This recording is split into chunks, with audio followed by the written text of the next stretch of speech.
The holiday lights were already up in Chicago, but 3,000 miles away, in a frozen mountain pass, a legendary team was bleeding out. They said a woman couldn't make the shot. They said she didn't belong. But when the radio went silent, only one ghost was capable of bringing them home. The suitcase on the bed was open, half filled with thick wool sweaters and gifts wrapped in shiny red paper. Sarah Vance stared at it, her hand hovering over a small, velvet box intended for her younger sister, Chloe. Outside her apartment window, the Chicago wind howled, rattling the pane, carrying the faint sound of carols from the street below. It was December 23rd. For the first time in 6 years, Sarah was going to be home for Christmas. Not as a voice on a grainy satellite phone, not as a redacted name on a deployment roster, but as Sarah, just Sarah. She picked up the velvet box, her thumb tracing the ribbon. She had successfully faded into the background of civilian life. To her neighbors, she was a fitness instructor who kept to herself and ran at odd hours. To the world, she was nobody. But to a very specific, classified list of people in the Pentagon, she was Sierra One, the only female sniper to ever complete the grueling Tier 1 selection process, and the woman who had walked away from it all 10 months ago. She had left because of the politics, because of men like Commander Brock Holloway. Holloway was the golden boy of the teams, jawline like granite, a pedigree from West Point, and an ego that consumed everything in its orbit. He hadn't just doubted Sarah, he had actively sabotaged her, burying her after-action reports and claiming her confirmed kills were the result of team effort while highlighting her minor infractions. He made sure the brass saw her as a liability. So, she handed in her trident. She chose peace. Her phone buzzed on the nightstand, not her personal phone, the burner, the black, brick-like device she kept buried in a shoebox at the back of her closet. She hadn't touched it in months. Sarah froze. The vibration against the wood sounded like a gunshot in the quiet room. She let it ring 4 times before picking it up. She didn't speak. "Vance?" a gravelly voice said. It was General Patterson. Iron Mike. The only man in the command structure she respected. "I'm retired, General," Sarah said, her voice raspy from disuse. "I have a flight in 4 hours." "I know," Patterson said. The connection crackled. "I'm not calling to ask. I'm calling to tell you. It's Holloway." Sarah's grip on the phone tightened. "I don't care about Holloway. He took a team into the Khyber Pass," Patterson continued, ignoring her. "Off the books. Intel said it was a high-value target meeting. It wasn't. It was a kill box. They're pinned down in a valley sector we call the Ice Box. 0 visibility. Air support is grounded due to a blizzard. They have 3 wounded, including Holloway." Sarah looked back at the suitcase. The red wrapping paper seemed to mock her. "Send the QRF, Quick Reaction Force." "We can't," Patterson said, his voice dropping to a whisper. "If we send a full extraction team, we trigger an international incident. The borders are hot. We need a ghost, someone who can insert solo, neutralize the heavy gunners pinning them down, and guide them to the extraction point on foot. We need someone who knows the terrain. You operated in the Ice Box 4 years ago." "They hate me, Mike," Sarah said, feeling the old anger rise in her chest. "Holloway hates me." "Holloway is currently bleeding out in a snowbank," Patterson said bluntly. "And the rest of his team, Bennett, Miller, Graves, they're good men. They have families waiting for them this Christmas, Sarah. Just like you." Sarah closed her eyes. She saw the faces of the team. Bennett, who showed her pictures of his kids. Graves, who had shared his MREs with her when she ran out. They had stood by while Holloway mocked her. Yes, but they hadn't joined in. They were just soldiers following orders. "If I do this," Sarah whispered, "I do it my way. No chain of command, no Holloway giving orders." "You have full autonomy," Patterson promised. "There's a transport waiting at O'Hare. You land, you gear up, you disappear. Bring them home, Sarah." She hung up. For a long moment, she stood in the center of her warm, safe apartment. Then, she reached into the suitcase. She took out the wool sweaters. She took out the gifts. She walked to the closet and pulled out a different bag, a hard-shell case locked with a biometric scanner. She pressed her thumb against it. The light turned green. Inside lay the dismantled pieces of a Barrett Mrad 338 Lapua Magnum, cold steel, precision-engineered for one purpose. "Sorry, Chloe," she whispered to the empty room. "I'm going to be late." The insertion was brutal. The halo jump from 25,000 feet into a blizzard was something strictly forbidden in training manuals. But Sarah didn't care about manuals anymore. The cold hit her like a physical blow, a temperature of 20 below zero that sought the gaps in her thermal suit. She navigated the parachute purely on instinct, and the heads-up display in her goggles, landing in a drift of snow 3 miles north of the target coordinates. She buried the chute, checked her rifle, and began to move. The terrain was a nightmare of jagged black rock and white powder. The wind screamed through the canyons, masking the sound of her movement, which was the only advantage she had. According to Patterson's brief, Holloway's team was pinned down in a depression known as Dead Man's Bowl. High ground on 3 sides, the enemy had heavy machine guns positioned on the ridges, creating a crossfire that shredded anything that moved. Sarah moved slowly, crawling on her stomach for hours. Her white ghillie suit made her invisible against the snow. She wasn't just a soldier now. She was part of the landscape. She controlled her breathing, lowering her heart rate to preserve body heat and steady her aim. By the time she reached the ridge overlooking the bowl, dawn was breaking. A grey, dismal light that offered little warmth. She pulled out her spotting scope and scanned the valley below. It was worse than Patterson had said. She saw Holloway's team huddled behind the wreckage of a downed transport helicopter. The metal was riddled with holes. She counted 4 heat signatures on her thermal scope. They were alive, but barely. Every time one of them tried to peek out, heavy rounds from the opposing ridge slammed into the cover. Sarah shifted her scope to the enemy positions. She identified 3 distinct nests. These weren't ragtag insurgents. Their positioning was professional. They had overlapping fields of fire. They were using high-end thermal optics.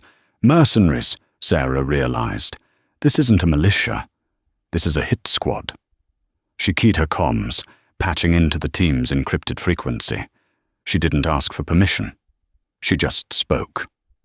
"Viper 2, this is Sierra 1. Do you copy?" Static hissed in her ear, followed by a stunned silence. Then, a voice she recognized. Bennett. "Sierra 1. Command said, wait, is that you, Sarah?" "Keep your heads down, Bennett," Sarah said, her voice devoid of emotion. "What's the status of the commander?" "Holloway took a round to the shoulder," Bennett whispered, panic edging his voice. "He's drifting in and out. We're out of options, Sarah. We're down to 2 mags each. They're toying with us. They could have rushed us an hour ago, but they're waiting." "They're waiting for the sun to come up fully so they can film it," Sarah said grimly. "They want a spectacle." "Who is that?" A weak, strained voice cut in. It was Holloway.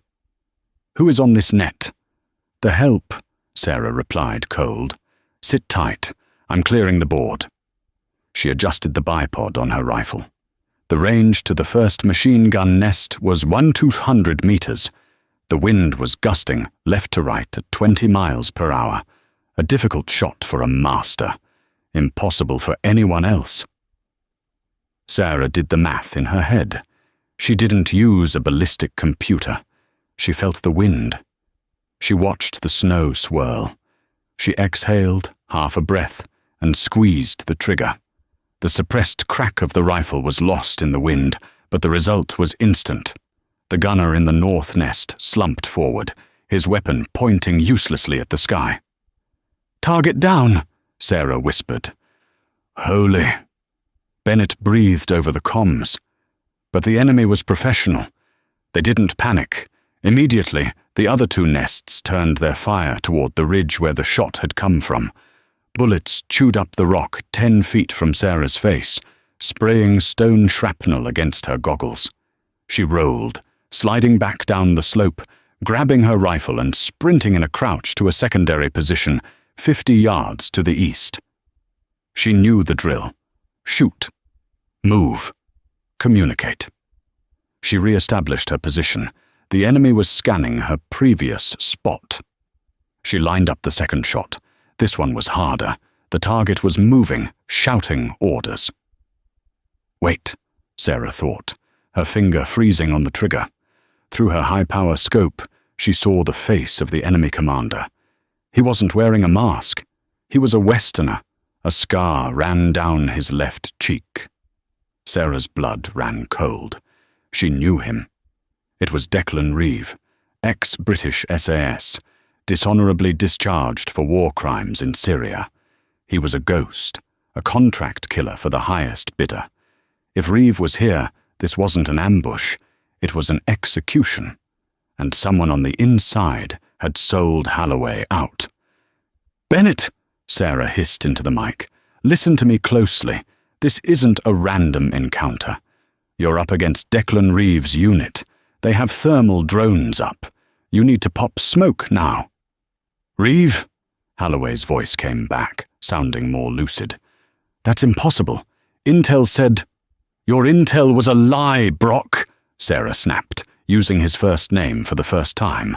"Pop the smoke or you die in 60 seconds. Down below, purple smoke began to billow from the crash site. It blinded the enemy thermals momentarily.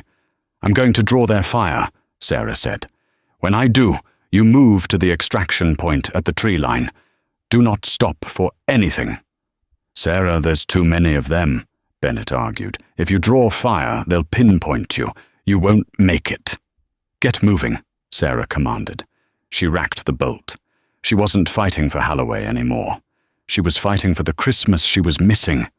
She stood up, exposing herself on the ridgeline, and fired 3 rapid shots, taking out the second nest and sending the third into chaos. Then, the mountain exploded around her. The impact of the mortar shell threw Sarah 20 feet back. She landed hard in the snow, her ears ringing, the taste of blood in her mouth. She scrambled to her feet, checking her limbs, bruised, battered, but no broken bones. Her rifle, however, had taken a shrapnel hit to the stock. It was functional, but the scope was cracked. She was blind at long range. "Sierra 1, report!" Bennett screamed over the comms. "I'm clear," Sarah lied, spitting blood into the snow. "Keep moving." She abandoned the high ground, sliding down the shale slope toward the valley floor. Without her long-range advantage, she had to close the distance. She pulled her sidearm, a customized SIG P226, and a combat knife. This was going to be ugly. As she reached the tree line, she saw Holloway's team limping through the deep snow. Holloway was being supported by Graves. They were slow. Too slow. Reeve's men were descending from the ridges, closing the net. Sarah intercepted the enemy flankers.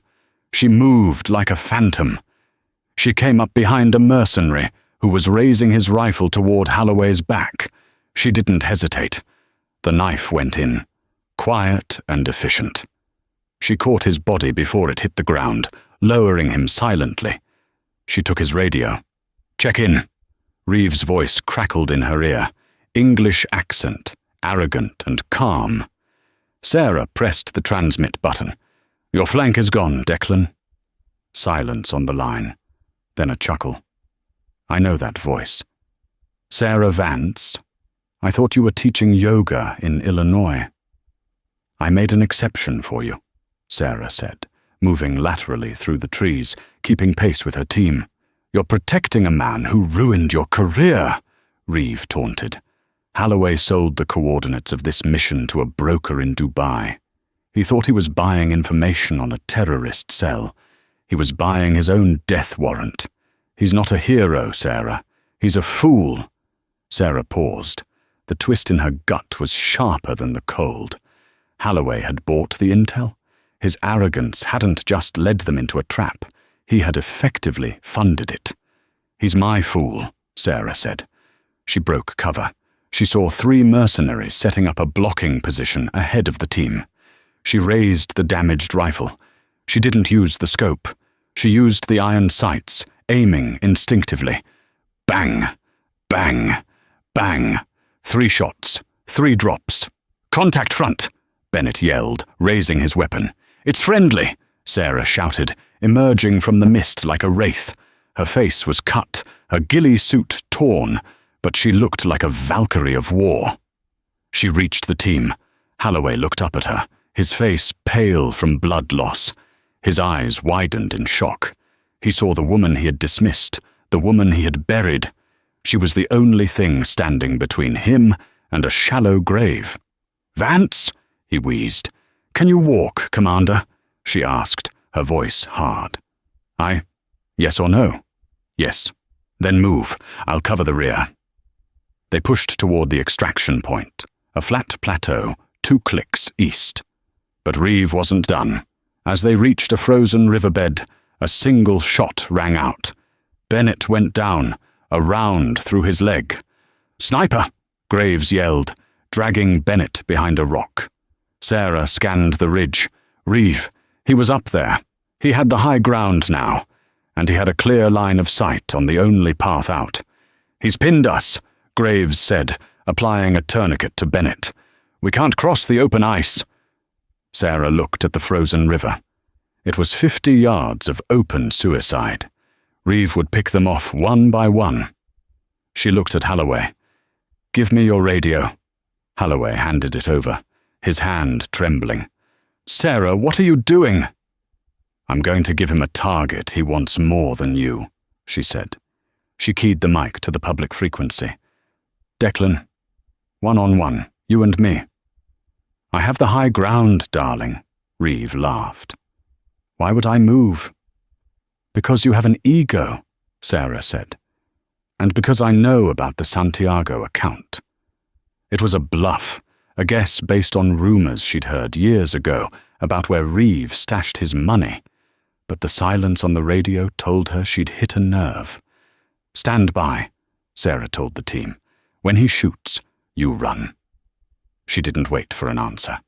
She stood up from behind the rock, walking out onto the ice. She dropped her rifle. She spread her arms. "Come on!" she screamed at the mountain, a muzzle flash on the cliff face. Sarah didn't flinch.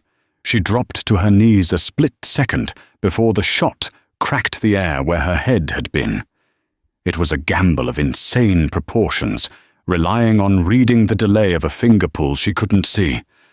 The bullet grazed her shoulder, spinning her around. "Go! Go! Go!"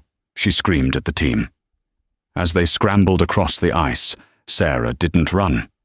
She pulled the sidearm she had hidden against her chest. She knew Reeve would be racking the bolt for a follow-up. She had 1.5 seconds. She raised the pistol. The range was insane for a handgun, nearly 70 yards uphill. But she wasn't aiming for Reeve. She was aiming for the snowpack above him, a massive, unstable shelf of ice hanging precariously over his ledge. She emptied the magazine. The ice shattered. A groan of nature echoed through the valley, and then thousands of tons of white death cascaded down the cliff face. Reeve's scream was cut short as the avalanche buried his position, wiping the ledge clean. Sarah collapsed onto the ice, gasping for air, as the roar of the extraction helicopter finally filled the sky. The interior of the C-130 transport plane was loud, smelling of jet fuel and antiseptic. The medics were working on Bennett and Holloway. Sarah sat on the ramp, staring at her boots. Holloway limped over. He had an IV in his arm, and his shoulder was heavily bandaged. He sat down opposite her. The arrogance was gone. In its place was something broken and raw. "You knew," Holloway said quietly. "About the intel. Reeve told you." "Yeah," Sarah said. She didn't look at him. "I wanted a win," Holloway confessed, his voice cracking. "I wanted to prove that I could run ops without the old guard, without people like you." "You almost killed your men, Brock," Sarah said, finally meeting his eyes. "You almost made Bennett's kids orphans on Christmas." Holloway looked down. "I'm going to resign. When we land, I'll tell the board everything." "You do that," Sarah said. "But not today. Today, you go home to your family. You let them see you alive. Then you do the right thing." Holloway nodded, tears welling in his eyes. He reached out a hand. "Thank you, Sarah. I'm sorry. For everything." Sarah looked at his hand. She didn't shake it. She just nodded. "Merry Christmas, Commander." The plane landed at a private airfield in Virginia. General Patterson was there on the tarmac. He watched Holloway being loaded into an ambulance, then walked over to Sarah. "You did good, kid," Patterson said, handing her a fresh coat. "Reeve?" "Buried," Sarah said. "Deep." "The team wants to buy you a drink," Patterson said. "Hell, the Joint Chiefs want to give you a medal, reinstatement, full honors. You name your price, Sarah. You want your own command? It's yours." Sarah looked at the black SUV, waiting to take her to debriefing. Then she looked at the departure board in the civilian terminal across the fence. There was a red-eye to Chicago, leaving in 40 minutes. "My price," Sarah said, shouldering her bag, "is a ride to the commercial terminal." Patterson smiled, the lines around his eyes crinkling. "You're walking away again?" "I'm not walking away, General," Sarah said, a small, genuine smile touching her lips. "I'm going home." It was 11:50 p.m. on Christmas Eve when the taxi pulled up to the brownstone apartment in Chicago. Sarah was limping slightly, her shoulder throbbing under the bandages, her body exhausted in a way that went down to the bone. She buzzed the intercom. "Hello?" A sleepy voice. "Chloe." "It's me," Sarah said. There was a gasp, then the buzzer sounded. Sarah walked up the 3 flights of stairs. The door flew open before she reached the landing. Chloe stood there, wearing flannel pajamas, her eyes wide. She looked at Sarah, the bruises on her face, the way she held her arm. She didn't ask questions. She knew. She had always known. "You made it," Chloe whispered. "I told you I'd be late," Sarah said, her voice thick with emotion. Chloe threw her arms around her sister, hugging her tight. Sarah winced at the pain in her shoulder, but didn't pull away. She hugged back, burying her face in Chloe's hair. The smell of cinnamon and pine surrounded them, washing away the scent of cordite and blood. Sarah Vance, Sierra 1, the ghost of the icebox, looked over her sister's shoulder into the warm, glowing living room. The tree was lit. The presents were waiting. She was alive, and for the first time in a long time, the war was over. What an incredible journey for Sarah. It proves that true strength isn't just about skill, but about the integrity to do what's right, even when the world turns its back on you. If this story kept you on the edge of your seat, please hit that like button and subscribe to the channel. Turn on notifications so you never miss a new drama story. See you in the next video.